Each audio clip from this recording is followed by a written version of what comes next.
한 집에서 같이 살며 손주를 돌봐주고 삼시세끼 밥까지 챙기던 시어머니에게 며느리는 이렇게 말했습니다. 밥상 이렇게 차리실 거면 그냥 하지 마세요. 아들은 그 옆에서 엄마 그냥 좀 이해해줘라며 며느리 편을 들었죠. 그날 밤 시어머니는 아무 말 없이 짐을 쌌습니다.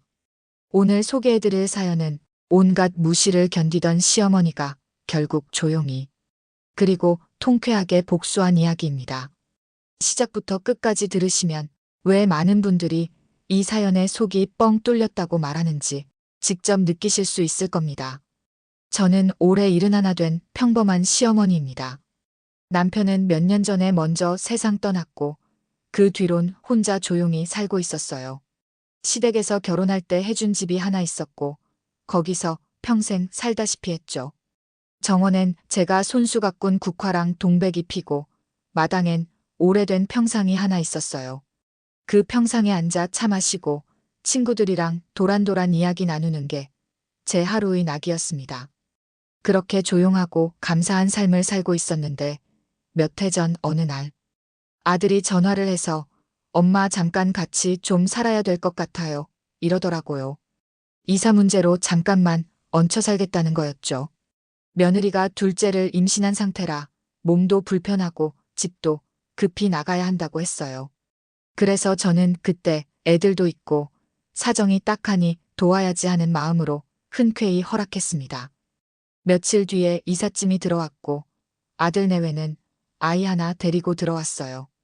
며느리는 배가 불러 있었고 아들은 죄송하다면서도 피곤한 얼굴로 웃기만 하더군요. 그렇게 같이 살게 된 게 시작이었습니다. 처음엔 저도 잘해주고 싶었어요. 며느리가 임신 중이라니까 몸에 좋다는 반찬이며 국이며 이것저것 해줬죠. 애기 데리고 힘들겠다 싶어서 설거지도 제가 도맡아 했고요. 며느리는 그때만 해도 어머님 덕분에 정말 편하게 지내요 하며 고맙다는 말을 했었죠. 근데 그 고마움이라는 게 오래 안 가더라고요. 둘째 낳고 산후조리 마치고 나서부터 분위기가 달라졌어요. 며느리는 점점 말을 툭툭 던지기 시작했죠. 가령 제가 반찬이 조금 짜게 됐을 때는 어머님은 원래 입맛이 짜신가 봐요. 저희는 애들 때문에 싱겁게 먹거든요. 이렇게 웃으며 말하더군요. 그 말투가 참 겉으론 공손한데 은근히 깔아뭉개는 느낌이랄까요. 근데 그런 걸 가지고 뭐라고 하면 또 제가 예민한 사람이 되는 거잖아요.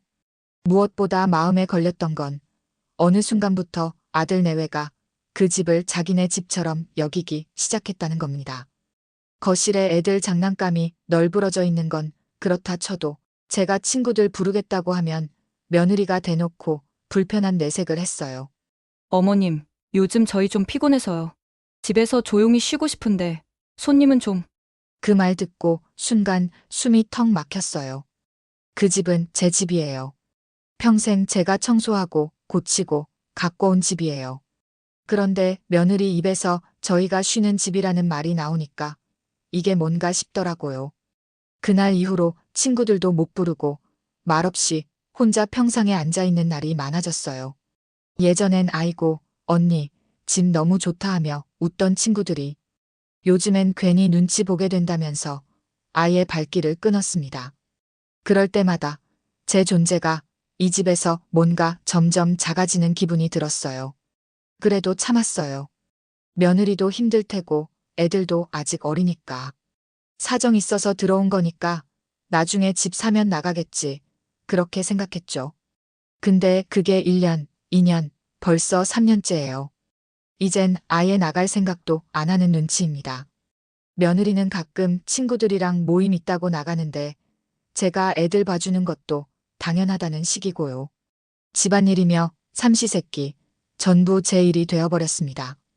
참 이상하죠. 도와주고 싶어 시작한 일인데 어느 순간부터 제가 이 집에서 얹혀 사는 사람이 된 것 같더라고요. 말 안 해도 느껴지는 그 눈빛, 말투 사람 참 우습게 만들어요.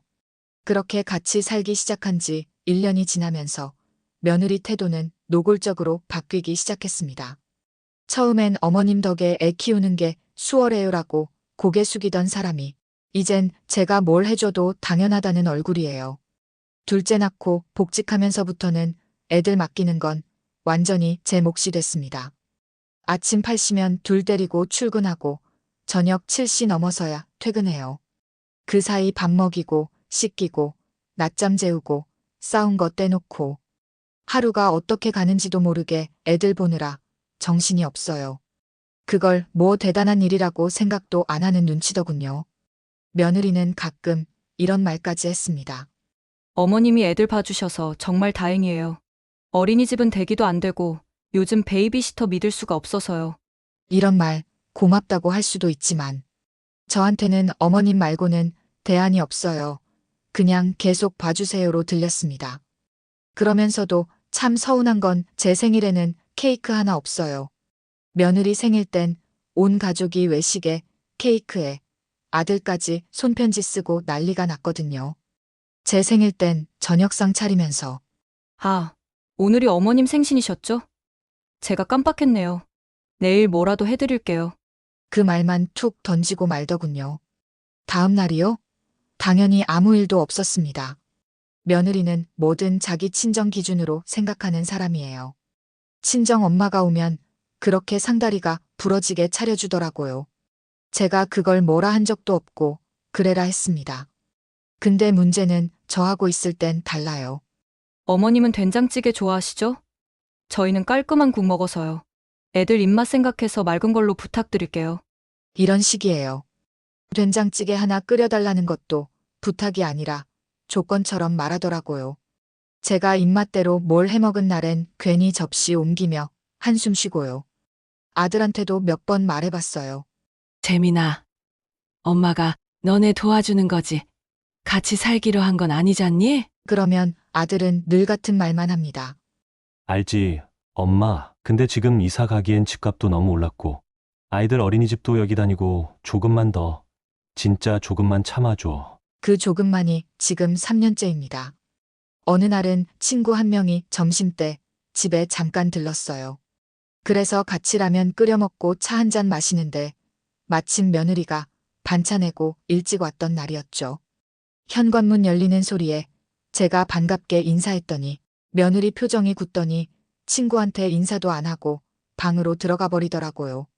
저는 민망해서 혼자 정리하고 친구는 야, 나 괜히 왔나 보다. 너네 며느리, 눈치가 장난 아니네. 하고 급히 나갔어요. 그 일이 있고 나서부턴 친구들 부르기도 어렵고 전화 오는 것도 괜히 며느리 들을까봐 조용히 통화하게 되더라고요. 이게 뭔가 싶었어요. 제 집인데 저는 여기서 조심조심 살아야 하는 입장이 돼버린 거죠. 그날부터 마음이 자꾸 무거워졌습니다. 애들 예뻐도 그 집에 있는 게 점점 숨이 막혔어요. 뭐 하나 제 맘대로 되는 게 없었고 뭘 해도 고맙단 말 한마디 못 듣고 심지어 친구들조차 저보고 니네 집 분위기 왜 그래? 라고 할 정도였으니까요. 하지만 이때까지만 해도 저는 그저 참았습니다. 참고 또 참고 아들 내외가 나갈 때까지 기다리기로 했어요. 근데 사람 마음이 그렇게 오래 버틸 수는 없더라고요. 그날도 평소처럼 아침에 일어나 반찬 몇 가지를 만들고 손주들 아침밥을 챙겼습니다. 며느리는 분주히 출근 준비를 하면서 이것저것 부탁을 하더군요. 어머님, 민재는 오늘 낮잠 안 자려고 할 거예요. 밥 먹고 바로 씻겨서 눕혀주시면 좋을 것 같아요. 아, 그리고 유진이는 요즘 반찬 안 먹으니까 계란찜 꼭 해주시고요. 단맛 조금만 넣어주세요. 애 입맛 떨어지니까요. 전 그냥 응, 알겠어 하고 말았어요. 사실 그런 말도 이젠 익숙하니까요. 부탁인지 지시인지 모를 말투 듣고 있으면 속이 답답하지만 애들 생각하면 어쩔 수 없다는 생각이 들었거든요. 그날 저녁 애들 씻기고 먹일 거 먹이고 나니 밤이 훌쩍 지나 있었어요. 저도 지쳐서 밥 차리는 손이 느려지고 정신이 하나도 없었죠. 그렇게 겨우겨우 저녁상을 차렸는데 그날 메뉴는 미역국, 멸치볶음, 두부조림, 깻잎지, 김치였어요. 남자 셋, 여자 하나 있는 집에서 이 정도면 부족한 반찬은 아니라고 생각했어요. 특히 멸치랑 두부는 애들 먹이려고 간 맞춰가며 정성껏 만든 거였고요. 그런데 며느리가 밥을 한두 숟갈 뜨더니 갑자기 젓가락을 툭 놓더니 이러더라고요. 어머님, 고기 반찬 없어요? 요즘 애들도 그렇고 저도 좀 기운이 없는데 고기 하나도 없네요. 순간 아무 말도 못하고 멍해졌습니다. 제가 뭐라고 대답을 하려 했는데 며느리가 그 상태로 말을 이어갔어요. 밥상 이렇게 차리실 거면 그냥 안 하셔도 될 것 같아요. 저희가 알아서 할게요. 그 말 듣는 순간 심장이 철렁 내려앉는 기분이었습니다. 정말 뭐라고 말을 못하겠더라고요. 그 말투며 눈빛이 마치 제발 그만 좀 차리세요. 어머님 요리 필요 없어요라는 느낌이었어요. 제가 조용히 고개를 떨구고 있을 때 아들이 말리기는커녕 오히려 며느리 쪽으로 고개를 끄덕였어요. 엄마, 일하고 오는데 피곤하잖아. 밥이라도 맛있게 먹어야지. 엄마가 이해 좀 해. 이게 도대체 무슨 말인가 싶었습니다. 지금 이 집에서 밥하고 애들 보고 청소하고 빨래하는 사람이 누구인데 무엇보다 식비며 생활비며 제가 거의 감당하고 있었죠. 그래도 제가 힘들다고 한 적도 없고 도와달라고 한 적도 없어요. 그냥 제가 할 수 있으니까 한 거예요. 근데 이제 와서 힘들 테니 하지 마라. 그 말 속에 깔린 건 결국 당신 음식 못 믿겠고 며느리 입맛에 안 맞으니 손 떼라는 거였죠. 밥상을 내리고 부엌에 들어가서 설거지를 하다 말고 울컥 눈물이 났어요. 내가 지금 여기서 뭐 하고 있나 싶더라고요. 며느리 말이 계속 머릿속에서 맴돌았습니다. 밥상 이렇게 차리실 거면 안 하셔도 될 것 같아요.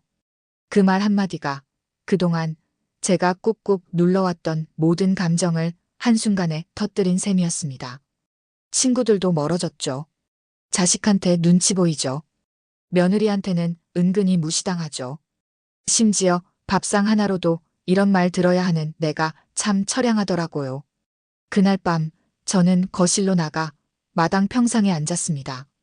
가을바람이 쌀쌀했지만 그 자리에 그냥 멍하니 앉아 있었어요.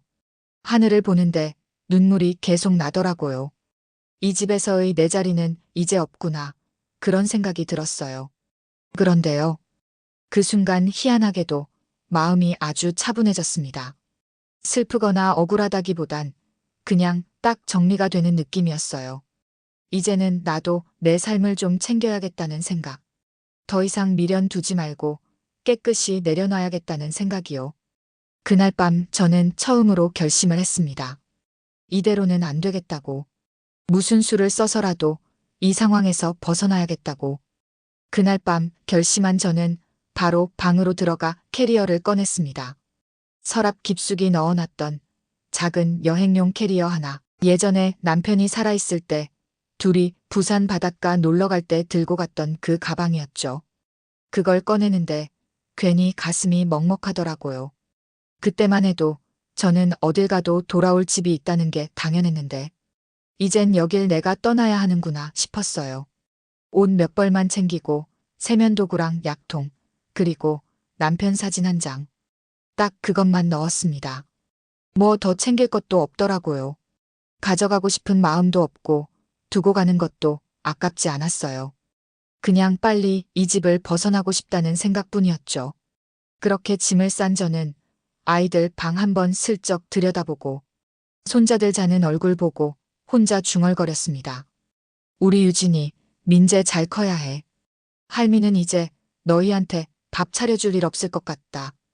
눈물은 안 났어요. 그날따라 오히려 속이 시원하더군요. 마음이 다 닳고 닳아서 이제는 울 힘도 없었나 봐요. 새벽 4시 동이 트기 직전. 조용히 택시를 불러 집 앞 골목으로 나왔습니다. 마당에 피어있던 국화 한 포기만 화분에 옮겨 담아 손에 들고 나왔어요. 그 국화는 제가 몇 해 전에 심어서 꽃대를 몇 번씩 잘라가며 가꾼 애정이 많은 아이였죠. 그 국화 하나만 가져가고 싶었어요. 나머지는 다 줘도 그거 하나는 내 삶 같아서 말입니다. 택시기사님이 짐도 많지 않고 동네 안에서 움직이는 거라고 하니 이사세요? 하고 물으시더라고요. 근데 저는 그냥 이렇게 말했어요. 네, 집 좀 정리하러요. 그 말에 기사님이 대꾸도 안 하고 고개만 끄덕였는데 괜히 그 짧은 말 한마디에도 울컥하더라고요. 정말이지 인생이란 게 한순간입니다. 도착한 곳은 제가 예전에 알던 지인 통해 알아뒀던 작은 월세방이었습니다. 방 하나, 부엌 하나. 아주 조그맣지만 깨끗한 곳이었어요. 주인 할머니도 인상 좋고 조용한 단독주택이라 이 집보단 훨씬 숨이 트이겠구나 싶었죠. 그 집에 짐을 내려놓고 바로 부동산에 전화를 걸었습니다. 제가 살던 그 집을 내놓으려고요. 할머니, 집 상태는 워낙 좋아서 금방 나갈 거예요. 위치도 좋고요. 부동산 사장님이 이렇게 말하시는데 솔직히 마음이 흔들리긴 했어요. 그 집은 제 전부였거든요. 남편하고 처음으로 둘이 정착했던 집이고 자식 키우고 손주 보고 인생의 절반 이상이 그 집에 있었죠. 하지만 이제는 알겠더라고요. 아무리 좋은 기억이 있어도 지금 내가 무시당하고 상처받는 곳이라면 그건 더 이상 내 집이 아니라는 걸요. 그날 바로 사진 찍고 매물로 내놨습니다. 명의는 처음부터 제 이름이었고 남편 돌아간 이후로 아들한테 한 푼도 넘긴 적 없어요. 그나마 그게 다행이었죠. 그리고 저는 휴대폰도 새로 바꿨습니다. 번호까지 바꿨더니 속이 다 시원하더군요. 혹시 아들이 전화 올까봐, 혹시 며느리가 뭐라 할까봐 신경 쓰는 것도 이제 그만이고 싶었습니다.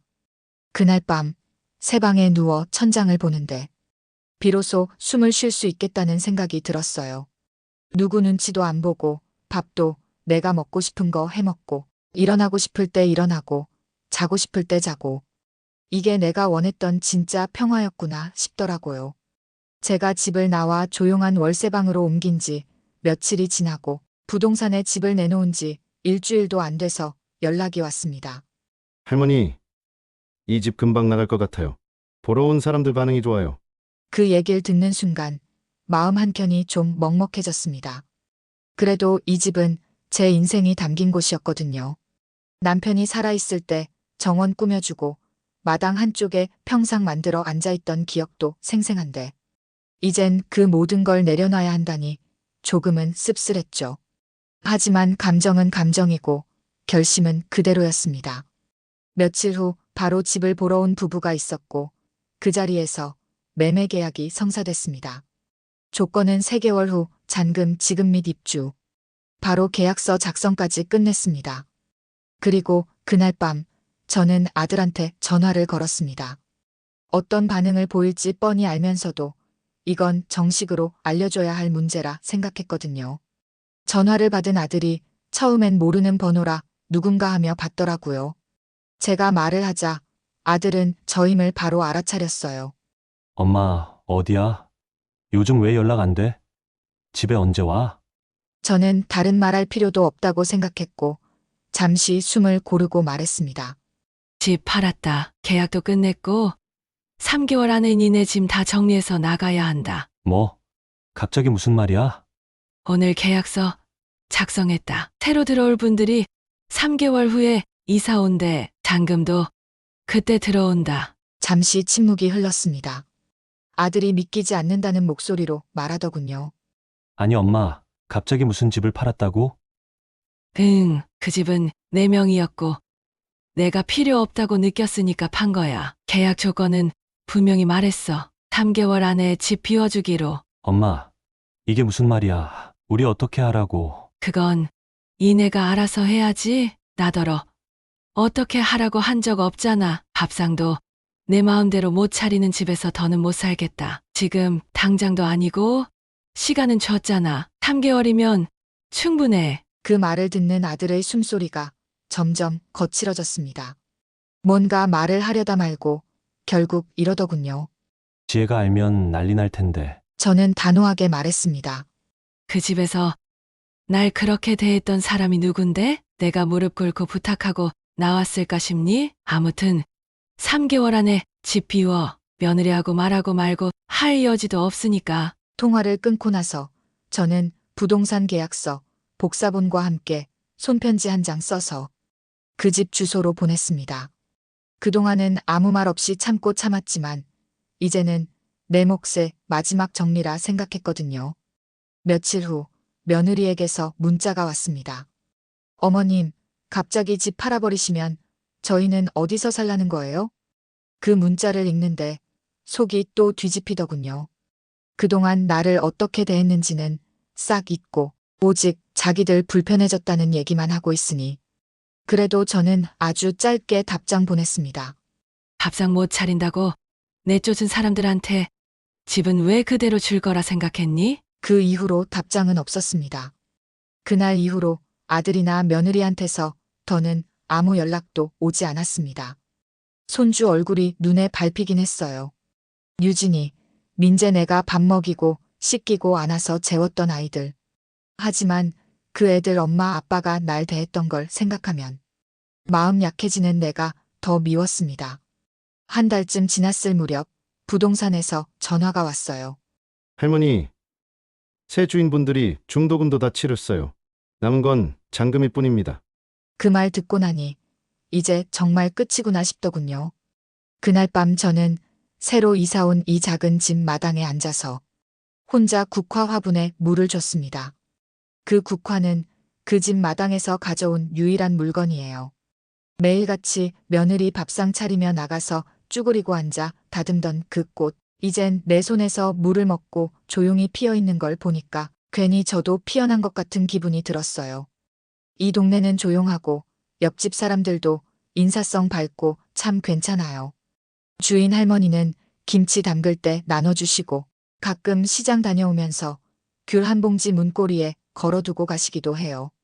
그런 사람들 덕에 여기 와서 처음으로 아, 나도 누군가한테 소중하게 여겨질 수 있구나. 그런 생각을 하게 됐습니다. 제가 나간 집에서는 아마도 며느리가 매일 투덜거리겠죠. 이게 다 어머님 탓이야. 하지만 저는 이제 그 말에 흔들리지 않아요. 내가 잘못한 게 뭐 있습니까? 내 집에서 내 손으로 밥 차리고 애들 돌보고 그렇게 지낸 날들이 허공으로 날아갔어도 이젠 미련 없습니다. 가끔 아들 얼굴 떠오르면 속상하긴 해요. 어릴 때 얼마나 약하고 착했던 아이인데 왜 그런 여자의 말에 휘둘리며 제 엄마 하나 지켜주지 못했을까? 그 생각만 하면 한숨이 나옵니다. 하지만 이제는 저도 저 자신을 지키기로 했습니다. 평생 남 눈치 보며 살았고 내 새끼들 뒷바라지 하느라 내 시간 한 번 제대로 못 써봤지만 지금 이 늦은 나이에야 비로소 제 인생을 살고 있어요. 아침엔 시장에 가서 채소 몇 단 사와 깔끔하게 국 끓이고 낮에는 작은 평상에 앉아 햇볕을 쬐며 뜨개질도 하고 오후엔 근처 경로당 가서 할머니들과 수다도 떨고요. 며칠 전엔 경로당 할머니가 저한테 이러시더라고요. 언니는 얼굴에 화색이 도네. 뭐 좋은 일 있어? 그 말 듣고 속으로 피식 웃었어요. 좋은 일이라기보단 이제야 나를 살고 있는 거겠죠. 이제는 누가 뭐라 해도 다시 그 집으로 돌아갈 일도 없고 그 사람들 밥을 차릴 일도 손주를 돌볼 일도 없습니다. 제가 내린 선택이 후회될 때도 있었지만 지금은 딱 한 가지 생각밖에 안 듭니다. 내가 너무 늦게 나왔구나. 그 전엔 늘 참는 게 미덕이라 생각했고 며느리와 아들의 가정을 위해서 내가 희생해야 한다고 믿었는데 이젠 압니다. 나 자신을 지키는 것도 가족이라는 이름만큼 소중한 거라는 거요. 만약 누군가가 저처럼 며느리 눈치 보며 아들 편에 섭섭함 느끼며 살아가고 있다면 이 말 꼭 전하고 싶습니다. 참는다고 해결되지 않아요. 그 사람들 내가 떠나기 전까진 절대 안 변합니다. 그러니까 용기 내세요. 그리고 지금이라도 당신 인생 사세요.